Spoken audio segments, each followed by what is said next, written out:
Wipe the floors before the guests arrive.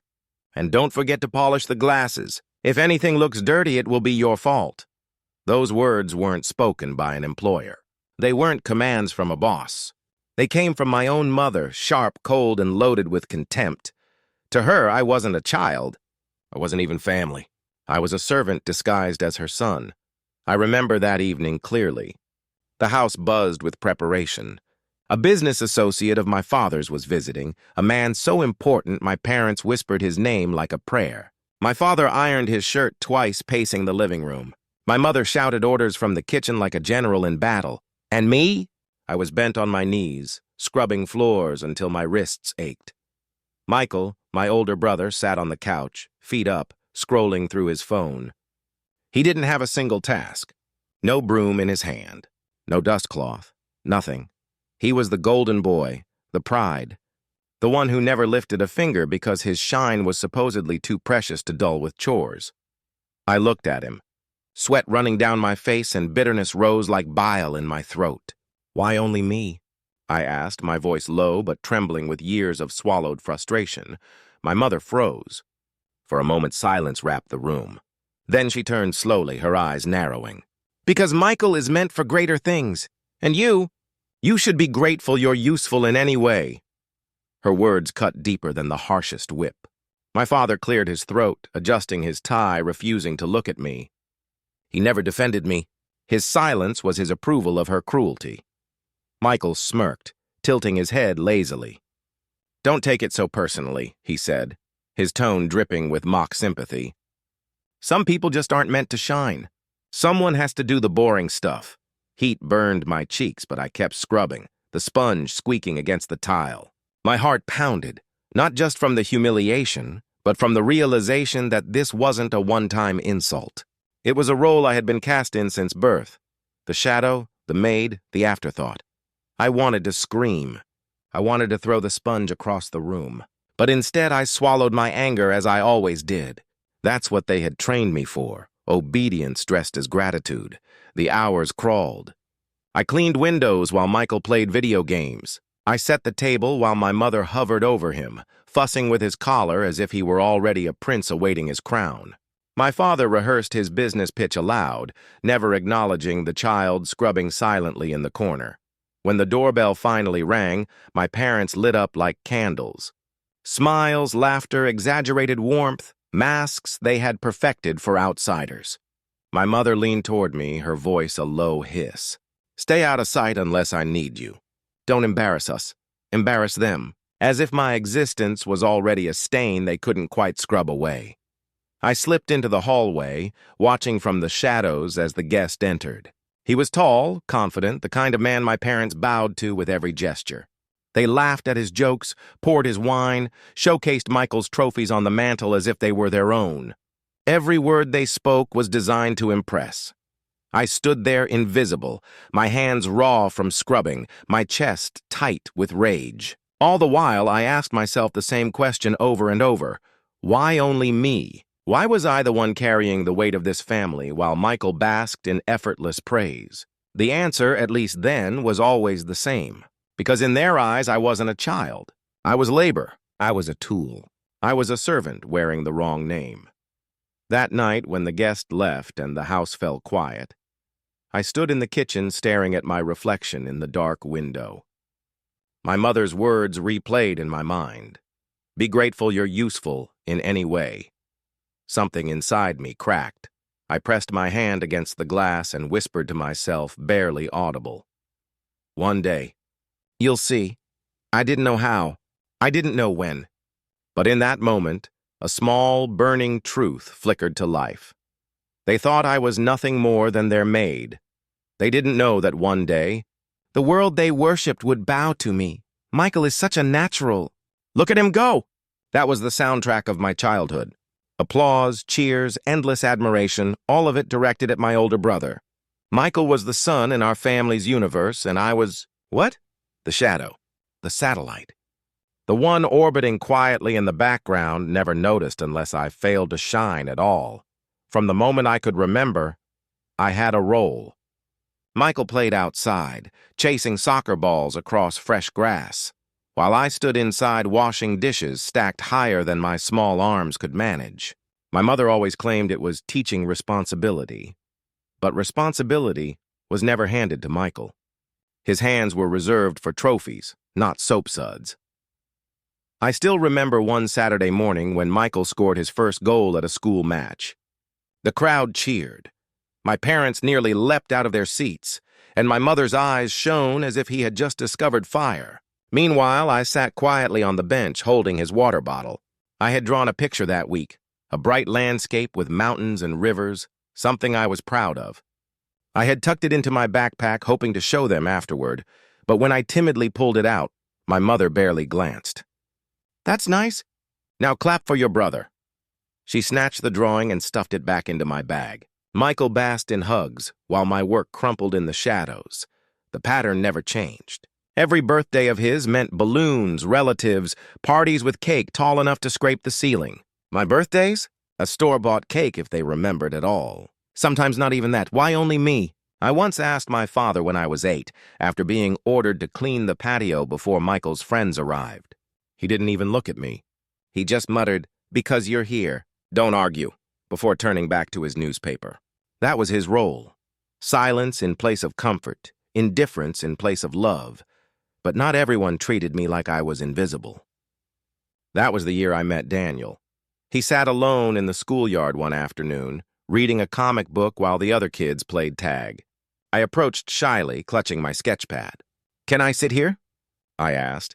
Daniel looked up, smiled crookedly, and scooted over. "Only if you draw me as a superhero." I laughed for the first time in weeks. From that moment, he became my only refuge, loyal, steady, funny in ways that made the pain blur.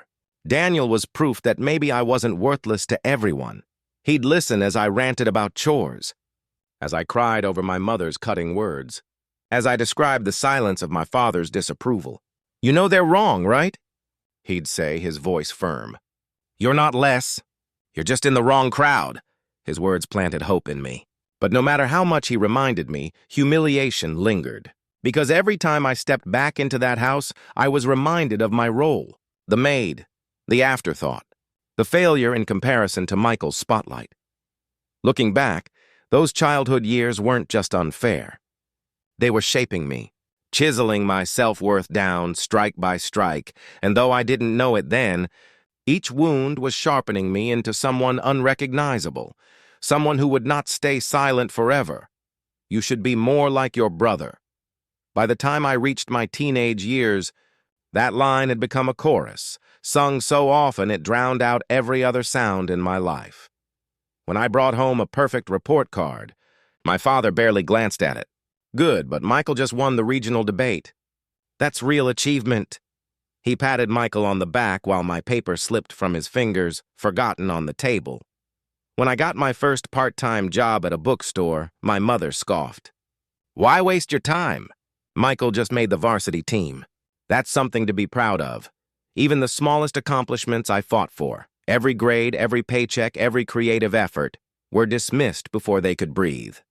Each dismissal carved deeper into me, until I began to believe it myself. Maybe I was worthless. Maybe no matter what I did, I'd never matter. The humiliation wasn't confined to home. It traveled with me to family gatherings, where another voice sharpened the wound. Aunt Margaret. She was my mother's sister, a woman with eyes like knives and words dipped in venom.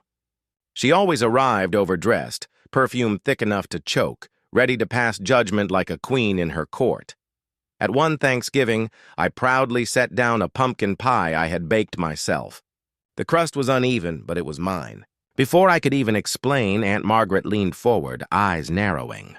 "Is that all you bring to the table? No awards, no ribbons, no medals? Just pie?" The table erupted in laughter, not cruel but complicit. Michael smirked, basking in his latest soccer medal shining on the mantel. My parents nodded as if her words were gospel.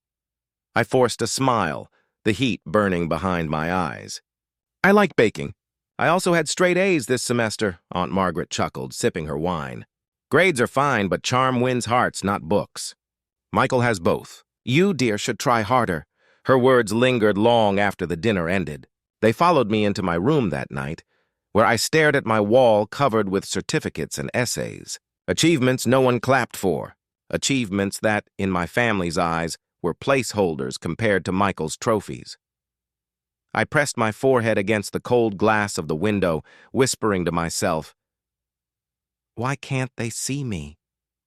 The stars outside shone brighter than any gaze my parents had ever turned toward me. It was Daniel who kept me tethered to hope. One evening, after another brutal family dinner, I stormed to the park where he found me pacing under the swings. "They'll never see me," I spat, my voice breaking. Daniel's tone was calm, but his eyes were steady. "Then stop waiting for them to. Build your own light. Make it so bright they choke on their own shadows." I laughed bitterly, but his words dug deep. He was planting seeds again, seeds I didn't know would one day grow into defiance, resilience, even power. But in that moment, all I felt was humiliation. Deep, gnawing humiliation that grew like rot, threatening to hollow me out completely. I didn't realize it then, but humiliation is a strange teacher. It doesn't just wound, it shapes. It sharpens, and sometimes it prepares you. Those teenage years were my crucible. They didn't just teach me pain. They taught me to endure it, and soon enough they would teach me how to strike back. "You should be grateful we let you stay." Those words detonated inside me like a grenade. My mother's voice, sharp and polished, cut straight through the air. She didn't even blink as she said it. Her eyes were cold, lips curled, as if throwing me scraps was the same as offering love. It started like any other dinner.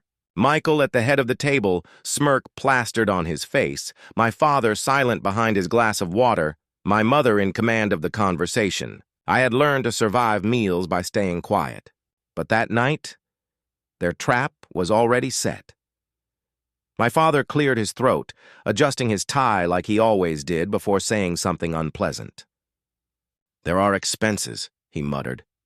"Your brother's wedding. Some house repairs. We thought you could contribute."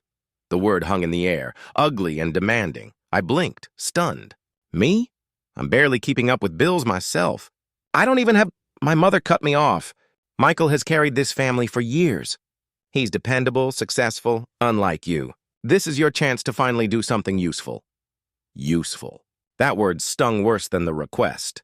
I clenched my fork so tightly my knuckles turned white. So when he helps, it's pride. But when I help, it's survival? Is that how it works?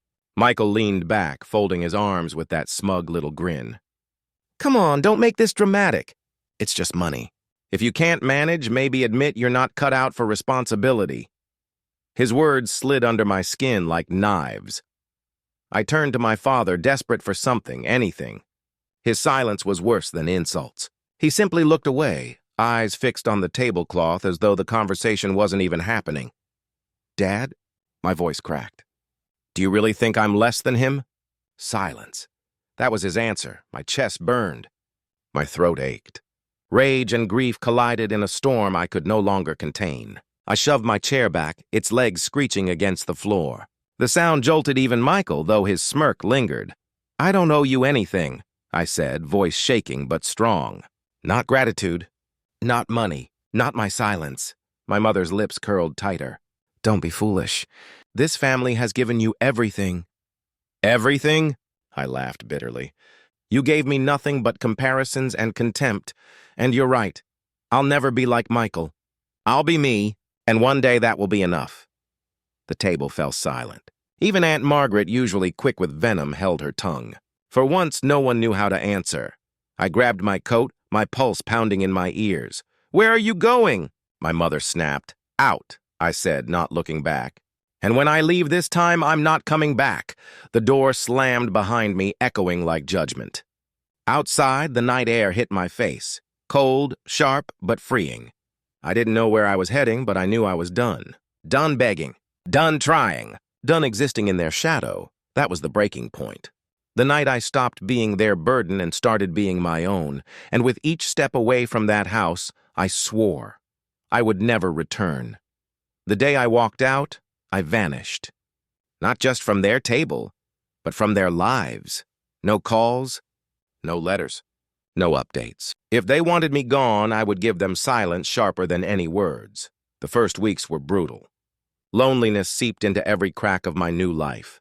I found a tiny apartment with peeling wallpaper, floors that creaked, and a faucet that dripped like a clock counting my failures. Nights were the worst. Lying on a lumpy mattress, staring at a ceiling that seemed to press down on me. Sometimes I wondered if I had made a mistake. Maybe being ignored was better than being completely alone. Daniel refused to let me drown. He showed up almost every evening, bringing takeout containers or cheap instant coffee.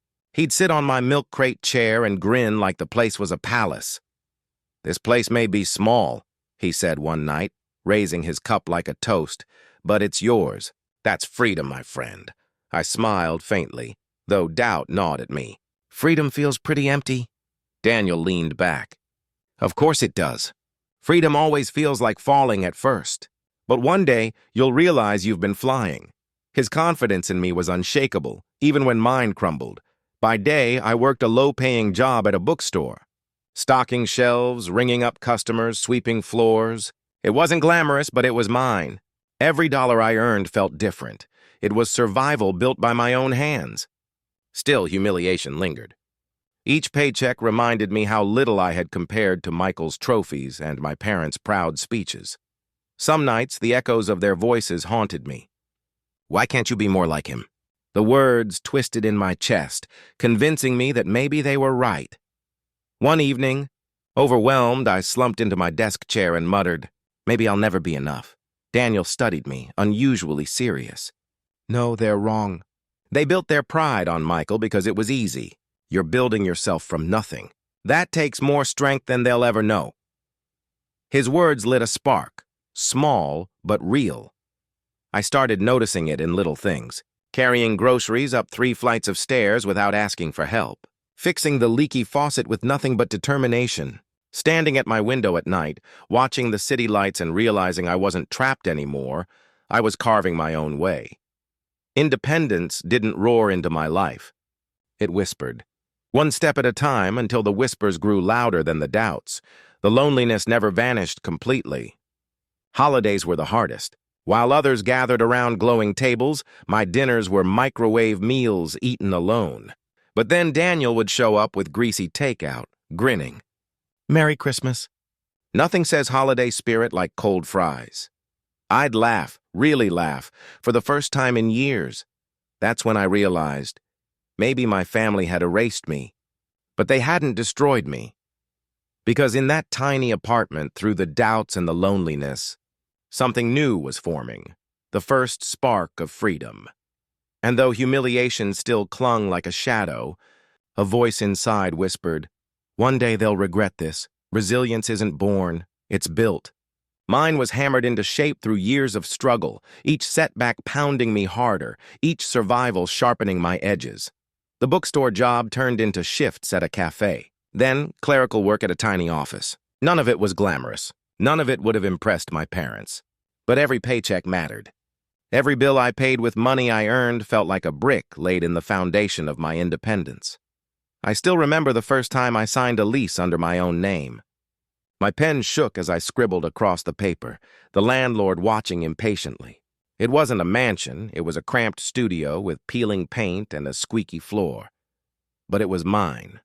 Not theirs, not Michael's, mine. Daniel was the first to celebrate. "You did it," he grinned, spinning slowly in the creaky desk chair I'd dragged in from the curb. "Look at you, an adult with a roof that doesn't depend on mommy's approval." I laughed, weak but real. "Barely a roof. It leaks when it rains. Then you patch it yourself," Daniel shot back. "That's the difference.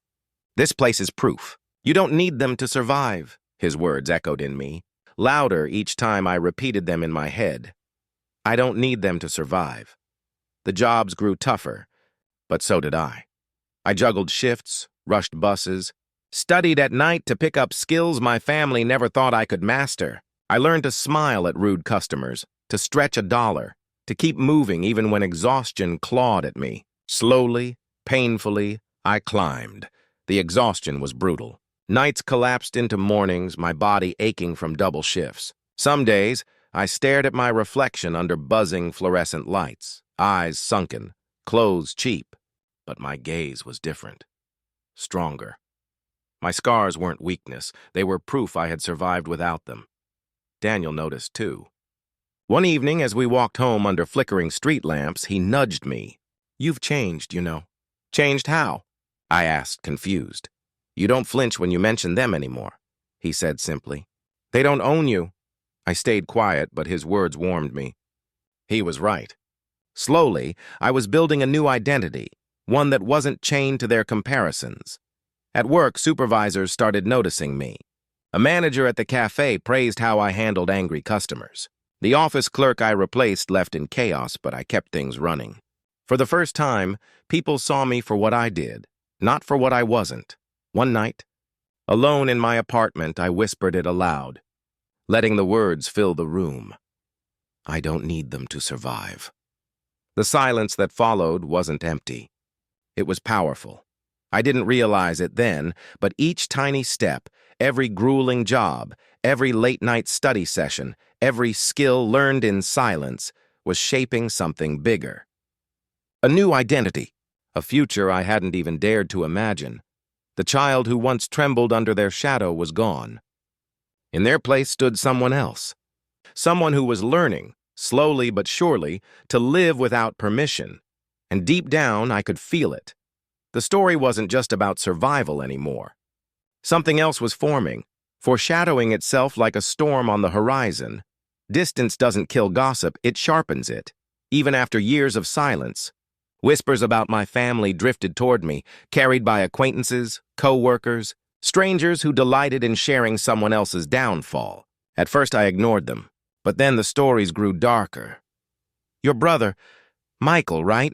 a co-worker asked casually over coffee. I heard his promotion didn't last. Something about missed deadlines, or worse. She shrugged, savoring the scandal. I froze, mug halfway to my lips. Michael, the flawless golden child, stumbling? Later, Daniel walked in with more. "You'll like this one." He smirked, though his tone was cautious.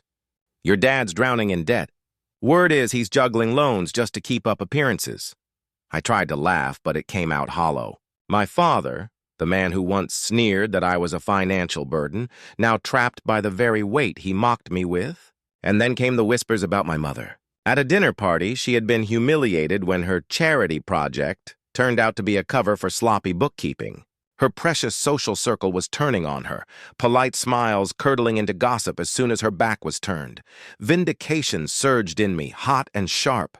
For years, they had painted me as the weak one, the invisible one, the failure. And now, their empire was crumbling, their masks slipping. Still, I said nothing. I didn't call them.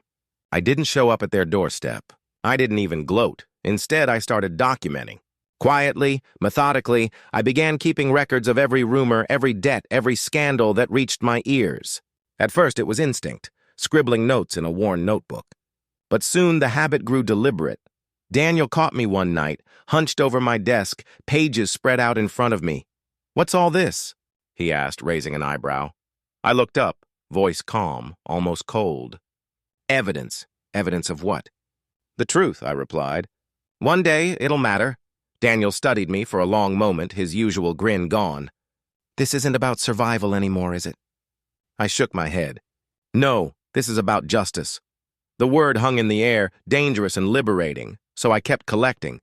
A friend of a friend confirmed Michael had borrowed money he never repaid. A former neighbor revealed my parents had used my name to co-sign a loan. I dug deeper, verified, saved copies where I could. Each entry felt like ammunition, loaded silently, waiting for the right time. On the outside, I lived quietly, working, climbing, building. But on the inside, I was sharpening blades forged from their lies. The irony wasn't lost on me. For years, they had erased me, pretending I didn't matter. Now I was the one holding the pen, writing down every detail of their unraveling. I never confronted them. Not yet. I simply waited, patient and silent. Because families like mine thrived on appearance, and appearances always crack. And when theirs shattered completely, I would be ready. The call came on a Tuesday evening. years after I'd walked out for good. I almost didn't answer when I saw the number. It felt like a ghost had crawled out of the past. But curiosity tugged at me, and I pressed the phone to my ear. "Hello?" My mother's voice poured through the line, syrupy and artificial. "It's been so long." "We've missed you," I nearly laughed. "Missed me?" This from the woman who once told me I should be grateful to even stay in her house. "We've been thinking," she continued smoothly. "Family should forgive." "Michael agrees, don't you, Michael?" A muffled voice in the background chimed in. "Yeah, it's time we let the past go." I leaned back in my chair, smirking silently. "Let go? You buried me alive, and now you're pretending forgiveness is a gift you've chosen to bestow." Then came my father's gruff interruption. "There are difficulties. Your mother and I thought maybe, with your stability now, you could help." Ah, there it was. Not forgiveness, not love, just money. I kept my voice calm. "Interesting. You want help from me? The disappointment?" "Don't say that," my mother snapped quickly. "We never called you that." "Of course you didn't. You implied it daily, like oxygen in the air we breathed." I stayed silent for a beat, savoring the irony. They didn't know the truth. They had no idea that the invisible child they dismissed had built a life far beyond their reach. My career had blossomed quietly, steadily. I wasn't scraping by anymore. I was thriving. Still, I played along. "What exactly do you need?" My father sighed. "It's just temporary support. Michael's had a few setbacks, and with the house expenses." I cut him off, my tone sharper than I intended. "Michael had setbacks? That's new. Don't mock him," my mother scolded. "He's done so much for us." Inside, sarcasm curled in my chest like smoke. "Done so much? He's been bleeding you dry, and you're too blind to admit it." But outwardly, I let my voice remain cool, detached. "I'll think about it." They exhaled relief, mistaking my restraint for weakness. "Good," my father said quickly. "We knew you'd come around. Family is family, after all. Family." That word again rolled out only when it suited them. When I hung up, the silence of my apartment felt heavier, but not bitter. Instead, it buzzed with a new kind of energy. For the first time, I wasn't the one begging for scraps of love. They were the ones knocking at my door, cloaked in false forgiveness, trembling beneath debts they couldn't escape. The power had shifted, subtly, deliciously, and though they didn't know it yet, this time I held all the cards. It didn't take long to uncover the truth about Michael. The whispers I'd heard before were only fragments. Reality was worse. Michael wasn't a golden child anymore. He was a drowning man, pulling everyone else down with him. I pieced it together from conversations, hints, and gossip that slipped too easily from careless mouths. A former coworker mentioned unpaid loans. A friend of a friend admitted Michael had borrowed money he never repaid. Eventually, it all aligned. Michael was broke. Not struggling, broken. My parents, of course, clung to him anyway. They always had. "He's just having a rough patch," my mother insisted over the phone. "The economy is terrible. Rough patch?" I echoed, nearly choking on the irony. "Is that what you're calling it?" My father's sigh rattled through the receiver. "He just needs some support. He's still your brother." Support. That word had been denied to me my entire life. Now it was being demanded on Michael's behalf. I let the silence stretch before speaking, my voice low. "Do you remember what you told me years ago? You'll never be as good as him. Ask him to pay." The line went still. "Funny," I continued almost gently, "because now the payment is due. And Michael, he can't pay, can he?" My mother bristled. "Don't be cruel." Cruel? No. This was irony sharper than any blade. For years they had paraded him as my superior, their perfect son. Now he couldn't stand on his own 2 feet. Finally, Michael himself grabbed the phone, his voice sharp and defensive. "Don't act like you're better than me. You've never carried the pressure I have. You don't know what it's like to be chosen." I laughed, honest and bitter. "Chosen? Michael, you weren't chosen. You were shielded. Every mistake you made was swept under the rug. And now that the rug is gone, you're nothing but dust." He sputtered, searching for words, but for once the smugness was gone. That moment burned into me like fire. Years of humiliation crystallized into clarity. I wasn't the weak one. I wasn't the invisible one. I was the survivor. And he, the golden sun, was nothing without the scaffolding of their blind worship. I hung up before the silence swallowed him. My hands trembled, but not from weakness, from certainty. Because for the first time, I knew it was almost time. All those notes I had collected, all the debts, all the scandals, they weren't just records. They were weapons, and soon, at the right moment, the perfect family would collapse under the weight of its own lies, not because I destroyed them, but because the truth always does. Weddings are meant to be about love. But Michael's wedding was about spectacle. The Carters weren't celebrating a union, they were staging a performance, determined to impress every powerful guest in attendance.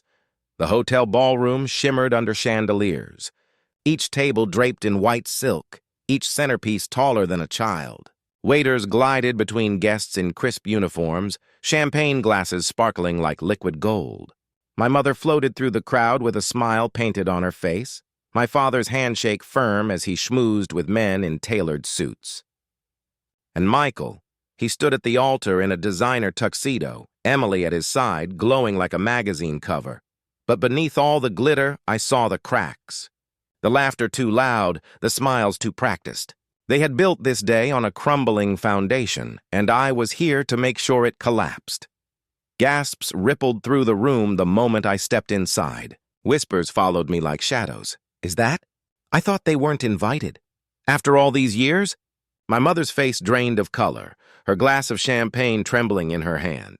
My father adjusted his tie, panic flickering beneath his polished exterior. And Michael, he froze, his confident grin faltering as if the floor had shifted beneath him. I walked down the aisle slowly, deliberately, heels clicking against marble. Every step was a statement. I wasn't erased. Emily's brows furrowed as she leaned toward Michael. Who is this? Michael forced a brittle smile.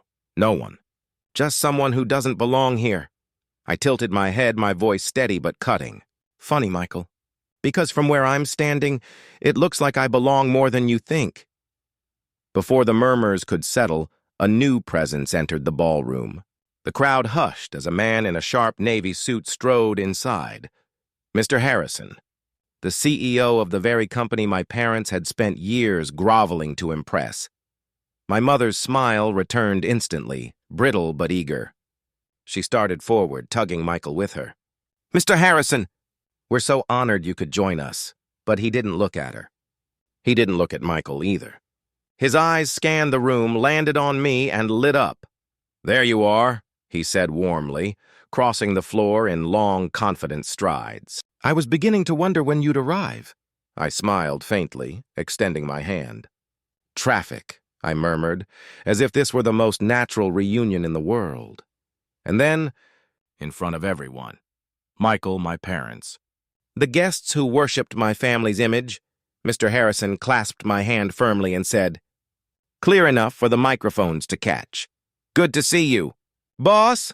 The word detonated in the ballroom. Gasps erupted like a wave. Champagne glasses stilled mid-air. Phones rose discreetly, recording every second. Michael's face drained of blood. Emily's eyes widened in shock. My father's jaw tightened, my mother's fingers digging into his arm as if clinging to the last thread of their illusion. Boss? Emily whispered, staring at me. Mr. Harrison glanced at her kindly. Your fiancé never mentioned? This is my superior, the one who oversees the entire division. He chuckled lightly. Sharpest leader I've ever worked with. The murmurs turned to open whispers. Guests leaned into each other. The forgotten child? The maid of the family? Their boss? Michael sputtered, his voice breaking. No, she's lying. She's not. I raised a hand, calm and collected, letting silence do the work. Every eye in the room was on me. Every gasp was fuel. For once, I wasn't invisible. I was undeniable. My parents looked like statues carved from panic, their empire cracking under a single word. And in that moment, I realized this wasn't just revenge. This was justice, delivered in the most poetic way possible. Chaos doesn't creep. It erupts. The ballroom buzzed with confusion and disbelief. Guests rose from their chairs, whispers swirling like a storm. Emily's parents pulled her aside protectively, their faces pale with humiliation. Cameras flashed as relatives and colleagues leaned forward, eager to catch every word of the unraveling. My mother snapped first. "You couldn't wait, could you?" she hissed at my father, voice carrying through the microphone left open at the podium. "You and your endless schemes! You said no one would ever know." My father's face darkened, veins bulging at his neck. "And you insisted we keep covering for Michael. You thought appearances mattered more than the truth." The crowd gasped. Their perfect unity shattered in public. Michael slammed a fist on the table. "Stop it, both of you!" His voice cracked, desperation leaking through the bravado. He turned on me, pointing with a trembling hand. "And you, this is your fault!" "You're a fraud." "You're nothing!" I stepped forward, pulling a slim folder from my bag. My voice was steady, sharp as glass. "Fraud? Funny choice of words. Because what's fraud if not unpaid debts, forged signatures, and loans in my name?" Gasps echoed as I held up the documents. Pages of proof, each one a dagger aimed at the lies they had built. "Here," I continued, raising a sheet with my father's signature. "Proof of defaulted accounts. Loans taken to fund this wedding. Lies stacked on lies while you called me worthless."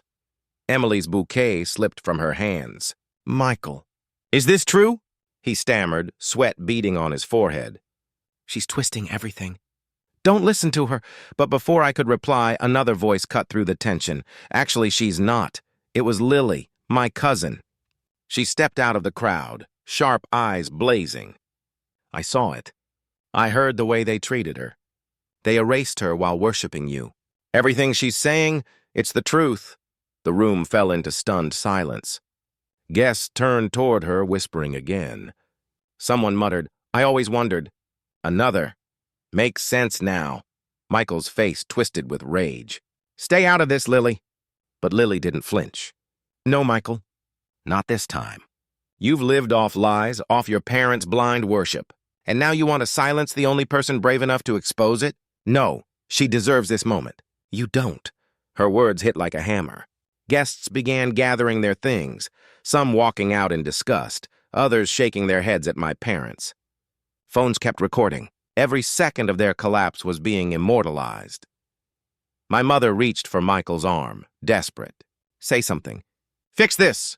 But he had nothing. His mouth opened and closed uselessly, his eyes darting for an escape, and for me, standing in the center of it all, it wasn't noise. It was music. The symphony of truth finally breaking through years of silence. The Golden family's facade was gone, collapsing piece by piece, until nothing remained but the wreckage of their own making. Silence after chaos is heavier than the chaos itself. The ballroom stood in shambles. Flowers drooped from toppled vases, glasses lay abandoned on tables, and guests whispered as though they had just witnessed a scandal that would ripple for years. My mother's painted face had cracked, not her makeup, but her composure. Her eyes darted like a trapped animal's, desperate for escape. My father sat slumped in a chair, his tie loosened, staring at the floor as though the weight of decades had finally crushed him. "And Michael," he tore off his bow tie with trembling hands, fury twisting his face. Emily stood frozen beside him, bouquet abandoned, mascara streaking her cheeks. "This is over," she whispered to him, loud enough for the crowd to hear. "You lied to me." "To everyone!" Michael's voice cracked, desperation leaking through. "Emily, please, don't listen to her. She's telling the truth." Emily cut him off, her voice sharp, final. She dropped his hand as though it burned her. Gasps echoed. Phones captured the moment, the golden groom abandoned by his bride in front of everyone he had hoped to impress. Michael's face twisted with rage before he stormed out through the side doors, the slam reverberating like a gavel striking judgment. I stood in the center of the wreckage, calm. Not triumphant, not gloating, calm. The same girl who once trembled in their shadow was gone. My mother's lips quivered, her words brittle. "Are you happy now? You've destroyed us." I met her gaze steadily. "No, Mother." "You destroyed yourselves. I simply stopped carrying the weight of your lies." She flinched as if the words were physical blows. My father tried to speak but failed, his voice collapsing into silence. For once, they couldn't hide behind pride or appearances. Their empire of perfection lay in ruins at their own feet. I looked around at the guests, some leaving in disgust, others filming every detail. But for me, none of it mattered. This moment wasn't about their humiliation. It was about my survival, my strength, my truth. Years of invisibility pressed through me like ghosts. The forgotten birthdays, the scoldings, the comparisons. Why can't you be more like Michael? You should be grateful. You'll never be enough. Every phrase that once carved me into silence now dissolved into the air, powerless. For so long I thought their rejection defined me. Tonight I realized it freed me. As Emily fled the hall, sobbing into her mother's arms, and as Michael vanished into the night, I remained rooted, steady, unshaken. I didn't raise my voice. I didn't need to. My presence alone was louder than every insult they had hurled at me for years. For the first time, I felt it fully. I wasn't invisible. I was undeniable. I didn't wait for the last guest to leave. I didn't need to. The wreckage of the Carter name was complete, and staying longer would only be standing among ruins. So I turned and walked toward the exit, each step deliberate, heels clicking in rhythm with the steady beat of my freedom. The ballroom doors opened, and the cool night air rushed against my face. Behind me, voices still rose, my parents arguing, guests muttering, staff scrambling to salvage what couldn't be saved. That storm no longer belonged to me. Waiting just outside was Daniel. He hadn't spoken a word during the chaos, but his presence had been my anchor. Now his eyes caught mine, calm and steady. "You ready?" he asked softly. I nodded. For the first time in years, I truly was. We began walking down the marble steps together. The city lights sparkled ahead, alive and untouchable. My chest felt strangely light, as though the years of humiliation had been lifted with every truth spoken tonight. Daniel glanced at me, a small smile tugging at his lips. "You know," he said, "justice doesn't always come in courts. It comes in truth." His words hit deeper than I expected. Truth, my weapon, my shield, my freedom. Tonight, truth had echoed louder than every lie they'd built. I breathed in the night air, crisp and alive. "For the first time," I whispered, "I don't feel like I'm running away. I feel like I'm walking toward something." Daniel slipped his hands into his pockets, his grin widening. "That's because you are. You're walking into the life you built, not the one they forced on you." I laughed softly, not bitter, not sharp, but free. The sound surprised me. It felt new, like a melody I'd been waiting my whole life to hear. Behind us, the hotel loomed, its glittering chandeliers casting light on a family that had once tried to erase me. Tonight, they collapsed under their own lies. Ahead of me stretched a future untouched by their contempt. Daniel looked at me again, his voice gentle. "You feel lighter already?" I nodded, smiling through the weightless ache of release. "I am lighter. We didn't look back." Not once. There's a saying I once hated. Family is everything. For years, those words felt like a curse. Because if family was everything, then what was I? Erased, unwanted, forgotten. But now, standing at the edge of my own future, I finally understood. Family isn't blood. Family is truth. Family is who stands beside you when everyone else tries to bury you. Blood had betrayed me. Truth had set me free. I thought of Michael, storming into the night, weighed down by debts and arrogance he could no longer hide.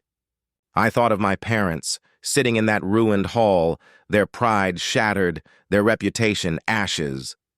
And then I thought of Daniel, walking beside me, never asking me to be anyone but myself. Sometimes pain is the forge. Sometimes betrayal is the fire. And sometimes from those flames, you don't emerge weaker, you emerge unbreakable. I remembered the words my mother sneered years ago. "You'll never be as good as your brother." She meant them to crush me. Instead, they became the spark that built me. Because tonight, I wasn't competing with Michael. I wasn't begging for love or validation. I wasn't invisible anymore. I was free. The audience hearing my story might wonder, does revenge truly bring peace? The truth is, it wasn't revenge that freed me. It was reclaiming my voice. It was standing in front of the people who erased me and saying, I exist. I am enough. And so, if you've ever been told you're not enough, If you've ever been cast aside by those who should have protected you, remember this. Sometimes the family you're born into is not your home. Sometimes home is the truth you build for yourself and the people who honor it. I closed my eyes, letting the night air wrap around me like a promise. Tomorrow wasn't a burden waiting to crush me. It was an open road, wide and waiting. They once called me their maid. Today the world calls me boss. And that was the truest revenge of all.